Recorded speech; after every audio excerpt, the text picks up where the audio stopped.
அஸ்ஸலாமு அலைக்கும். Welcome to my channel Prawn Paradise. இன்றைக்கி நம்ம சேனலில் கீ ரைஸ் கம கமண்டு எப்படி பண்ணலாங்கிறத பார்த்துடலாம். அதை விட முக்கியமாக குழையாமல் உதிரி உதிரியாக நல்ல சூப்பரான மணமான டேஸ்ட்டில் எப்படி பண்ணலாங்கிறத பார்த்துலாம். ரொம்ப ஈஸி.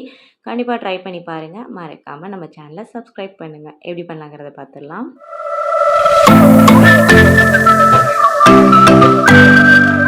2 குழிக்கரண்டி அளவுக்கு எண்ணெய் எடுத்திருக்கேன். அதே அளவுக்கு நான் நெய்யும் எடுத்திருக்கேன். இப்போ அதில் ஒரு பெரிய பட்டை, 2 கிராம்பு, 2 ஏலக்காய் உங்களுக்கு தேவைக்கு ஏற்ப நீங்கள் சேர்த்துக்கோங்க. கம்மியாக சேர்த்தாவே நல்ல வாசமனமாக இருக்கும். நல்ல ஒரு பெரிய பல்லாரி வெங்காயம், அது கூடவே ஒரு பெரிய சைஸ் உள்ள ரம்பை இலையை சின்ன சின்னதாக கட் பண்ணி சேர்த்துருக்கேன். அடுப்பை லோ ஃப்ளேம்லேயே வச்சுக்கோங்க. லேசாக அப்படியே வதக்கி விடுங்க. ரொம்ப வதங்கணும்னு அவசியம் இல்லை. லைட்டாக வெங்காயம் வதங்கினா போதுமானது. இன்னும் நல்லா வாசமனமாக இருக்கிறதுக்கு சும்மா கொஞ்சோன்னு நான் பெருஞ்சீரகமும் சேர்த்துருக்கேன். இது ஆப்ஷன் தான். வேண்டாம் ஆட் பண்ணிக்கோங்க, இல்லைன்னா ஸ்கிப் பண்ணிக்கோங்க. பட் ஆட் பண்ணிங்கன்னா ரொம்ப நல்லா வாசமனமாக இருக்கும். நல்ல ஒரு தாராளமாக ஒரு பெரிய டேபிள் ஸ்பூன் அளவுக்கு இஞ்சி பூண்டு பேஸ்ட்டு சேர்த்துருக்கேன். அடி பிடிக்காமல் லோ ஃப்ளேம்லேயே வச்சுட்டு நல்லா வதக்கிக்கலாம். அது கூடவே நம்ம அரிசிக்கு தகுந்த மாதிரி நான் 1 ஸ்கூப் அளவுக்கு நான் கல் உப்பு சேர்த்துருக்கேன். அதையும் லைட்டாக வதக்கிட்டு ஒரு 2 டேபிள் ஸ்பூன் அளவுக்கு நான் தயிர் சேர்த்துருக்கேன். கட்டி தயிர் தான் சேர்க்கணும்னு அவசியம் இல்லை. உங்களுக்கு எந்த மாதிரி உங்களுக்கு அந்த தயிர் இருந்தாலும் நீங்கள் சேர்த்துக்கலாம். ஆனால் புளிப்பு மட்டும் இல்லாமல் பார்த்துக்கோங்க. அது கூடவே மல்லி புதினா சேர்த்துருக்கேன். புதினா கொஞ்சம் அதிகமாக இருக்கணும் மல்லியை விட.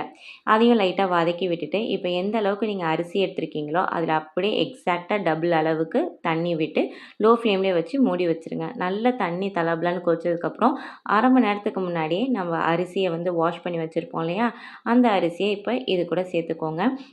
பாஸ்மதி ரைஸாக இருந்தாலும் சரி, இல்லை ஜீரக சம்பா இருந்தாலும் சரி, உங்களுடைய விருப்பம்தான்.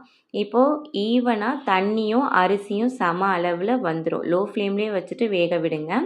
வந்ததுக்கப்புறம் நான் கலரு சேர்க்காம கேரட் துருவி சேர்த்துருக்கேன். கலர் இப்போ அவாய்ட் பண்ணுறது பெட்டர் இல்லையா, ஸோ அதனால் கேரட் சேர்த்துருக்கேன். கேரட் சேர்க்கும் போது உங்களுக்கு இன்னும் டேஸ்ட்டாகவும் இருக்கும், அதே சமயம் வாசமாகவும் இருக்கும், நல்ல கலரும் இறங்கும். கேரட் சேர்க்க உங்களுக்கு விருப்பம் இல்லைன்னா நீங்கள் அன்னாசி பழம் கூட சேர்க்கலாம். அதுவும் நல்ல டேஸ்ட்டாக இருக்கும். உங்களுக்கு அந்த அரோமாவும் நல்லாயிருக்கும். நான் இன்றைக்கி கேரட் தான் சேர்த்துருக்கேன். நல்லா கலர்ஃபுல்லாக ஒயிட் அண்ட் ஆரஞ்சு கலரில் நல்லா ஈவனாக பரப்பிட்டு இப்போ அடியில் தோசைக்கல் வச்சுட்டு மேலே நான் பசு நெய் கொஞ்சமாக ஆட் பண்ணியிருக்கேன். இன்னும் நல்லா வாசமாக இருக்கும். அப்படியே லோ ஃப்ளேம்லேயே வச்சுட்டு ஒரு 15 to 20 மினிட்ஸ் எடுத்து பார்த்தீங்கன்னா மேலே இருக்கிற அந்த பருக்கையெல்லாம் நல்லா ஷார்ப்பாக இருக்கும். நல்லா உங்களுக்கு நல்லா தெரியும். நல்லா வேற வேறையாக நல்லா ஷார்ப்பாக இருக்கும். அதுதான் கரெக்டான பதம். அப்படியே அடுப்பை ஆஃப் பண்ணிவிட்டு கொஞ்சமாக கிளறி விட்டுருங்க. அப்படியே கிளறாமல் அப்படியே வச்சுட்டிங்கன்னா அப்படியே ஹீட்டில் ஒன்றோட ஒன்று ஒட்டிக்கும்.